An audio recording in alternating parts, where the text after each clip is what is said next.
Salam Malaysia Madani. Dalam dunia yang semakin berkembang pesat ini, kita perlu mempersiapkan diri untuk menghadapi cabaran pada masa depan. Hari ini kita berkumpul di sini untuk menyamai penuh harapan dan inspirasi bagi generasi akan datang. Terimalah tajuk pidato saya yang berbunyi, generasi Madani, negara terbilang, masyarakat masa depan yang cemerlang.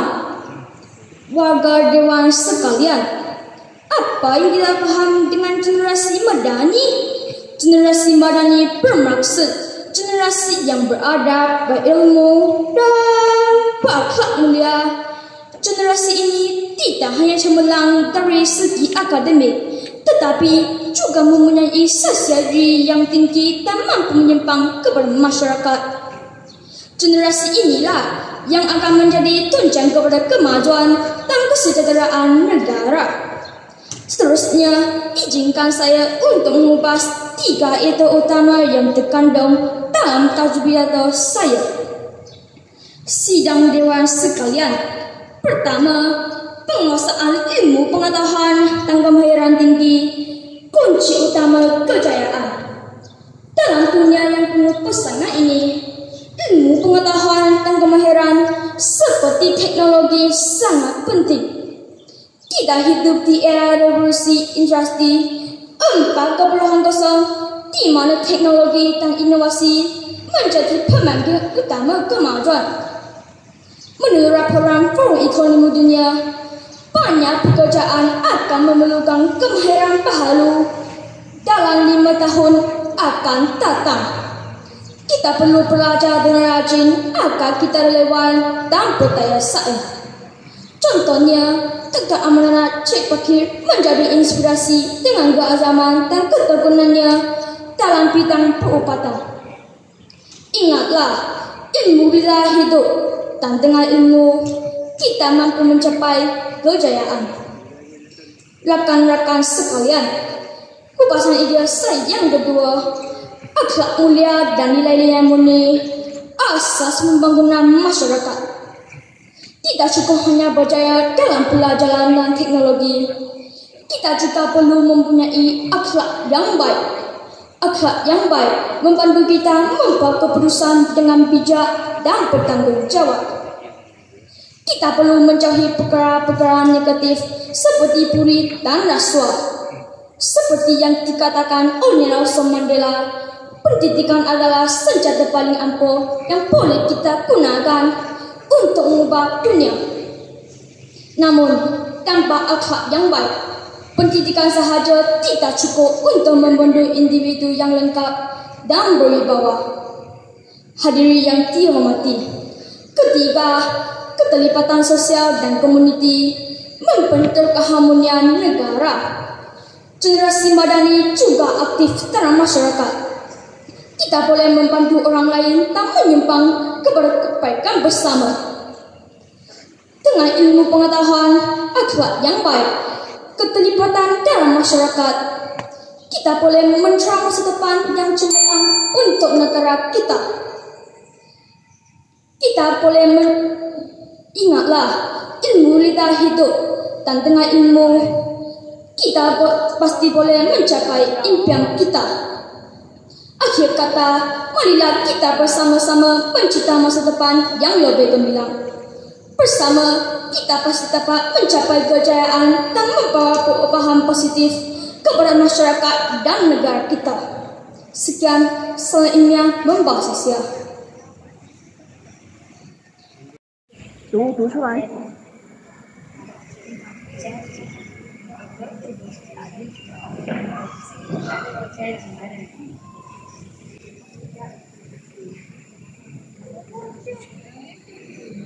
Di sebuah kota raya yang sibuk, tinggal seorang arkitek terkenal bernama Encik Kamal.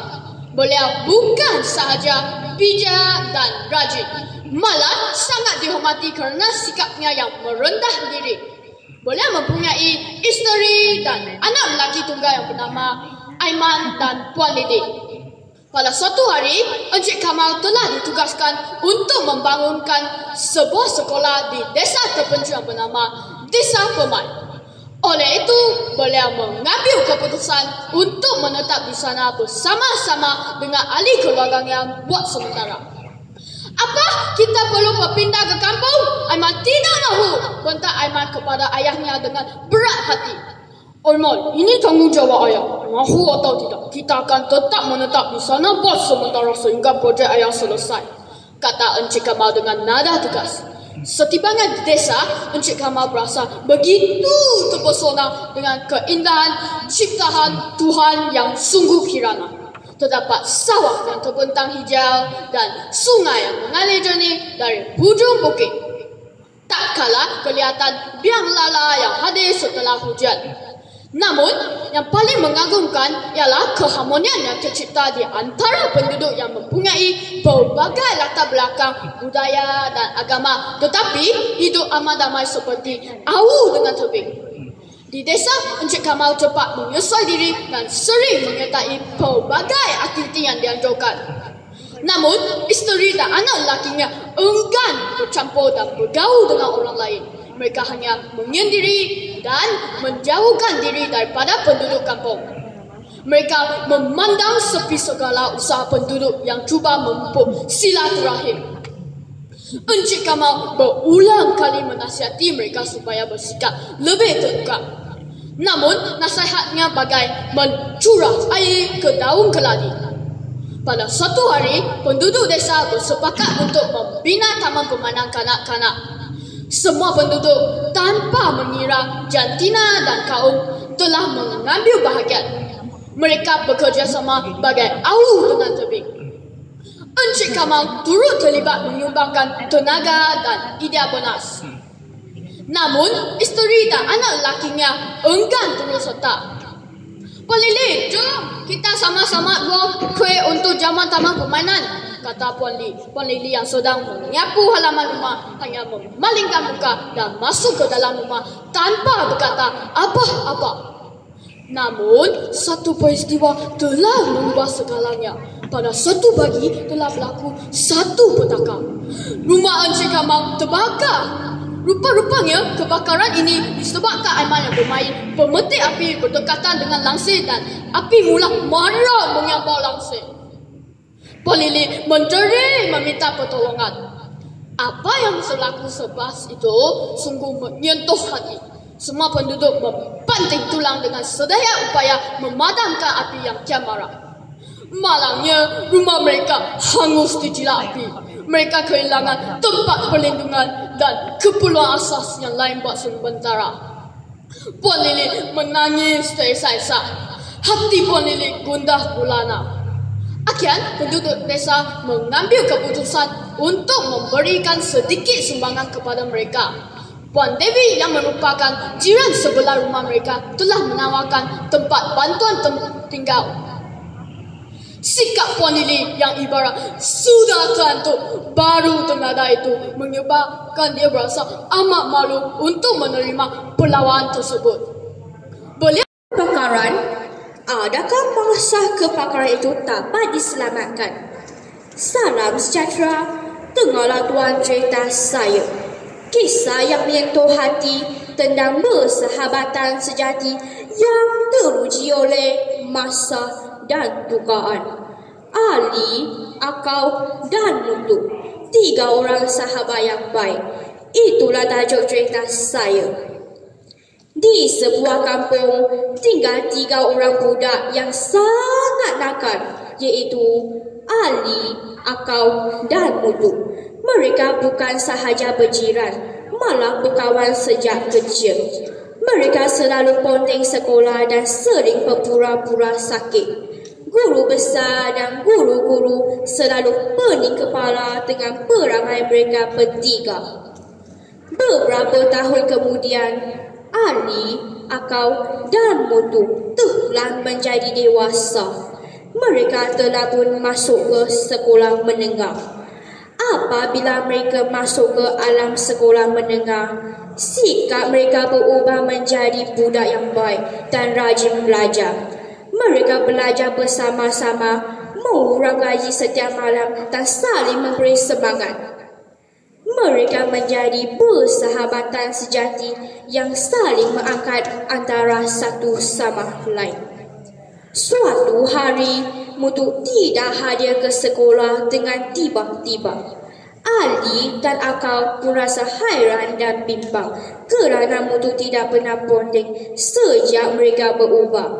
Selepas waktu sekolah, mereka pergi ke rumah Mutu untuk berjumpa dengan dia.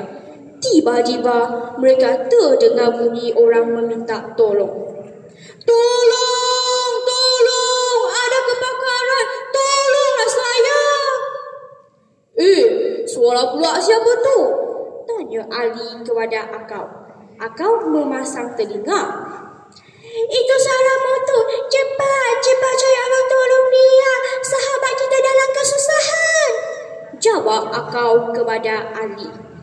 Tanpa membuang masa, mereka berlari ke rumah Mutu. Asap tebal mula keluar dari tingkap. Api semakin marak. Macam mana ni? Apa perlu kita buat? Saya takut ni. Siapa boleh bantu kita? Tanya Ali kepada Akau. Kita kena bertindak, cari ketua kampung dan menelefon rumah sekarang, kata Akau kepada Ali. Mereka berlari pandas ke rumah ketua kampung. Ketua kampung bertindak pandas dengan menghubungi pemadam polis.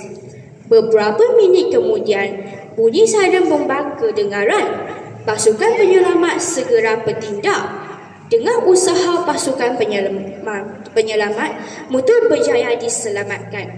Mutu telah dimasuk ke hospital selama seminggu. Walaupun badannya lemah, dia masih tersenyum apabila melihat Ali dan Akau datang menziarahinya setiap hari. Terima kasih sahabatku. Kalau tiada kalian, mungkin aku sudah tiada hari ini, kata Mutu dengan suara perlahannya. Selepas kebakaran tersebut berlaku, mereka bertiga menjadi sangat rapat. Ali dan Akau membantu Mutu membina semula rumahnya.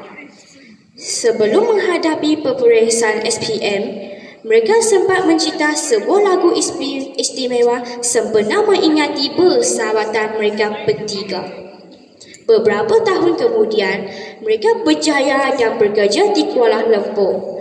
Mereka juga berkongsi menyewa rumah dan makan minum bersama-sama untuk berjimat-jimat. Tidak lama kemudian, mereka masing-masing bertemu jodoh dan berkahwin. Namun, persahabatan mereka tidak pernah putus. 60 tahun kemudian, mereka sudah jadi tua. Rambut sudah putih, langkah sudah perlahan. Tetapi, persahabatan mereka tetap sahabat karib macam saudara. Kita sudah tua, dah jadi atuk lah. Walaupun tua, kita tetap sahabat karib macam saudara. Tetap tidak rendah. Kata Ali kepada Akau dan Mutu. Mari kita nyanyi lagu yang kita cipta masa SPM dulu. Ali, Akau dan Mutu bersama, kawan selama-lamanya. Satu hati, satu jiwa. Kita semua rakyat Malaysia. Dah kira darah dan warna, hanya satu impian, satu negara. Kawan-kawan, pengajaran yang kita boleh dapat daripada cerita itu tadi adalah kita hendaklah membantu orang yang dalam kesusahan, kerana suatu hari nanti kita pasti memerlukan pertolongan daripada orang lain. Selain itu, perpaduan kaum adalah kekuatan kita. Walaupun berbeza bangsa dan budaya, kita tetap rakyat Malaysia yang bersatu hati. Sekian dahulu cerita daripada saya. Terima kasih. Tajuk Aiman dengan kasut barunya. Aiman merupakan seorang murid yang cemerlang. Oleh itu, ibu bapanya menghadiahi dia pasang kasut bola yang disukai oleh Aiman. Dia berasa sangat gembira. Dia berjanji akan menjaga kasutnya dengan baik. Dia selalu menggunakan kasut itu untuk bermain bola dengan rakan-rakannya di sekolah. Selepas pulang ke rumah, dia akan mencuci kasutnya dengan baik. Hadirin sekalian, pengajaran cerita ini ialah kita haruslah rajin belajar seperti mana peribahasa. Membaca ilmu, jambatan ilmu. Sekian, terima kasih.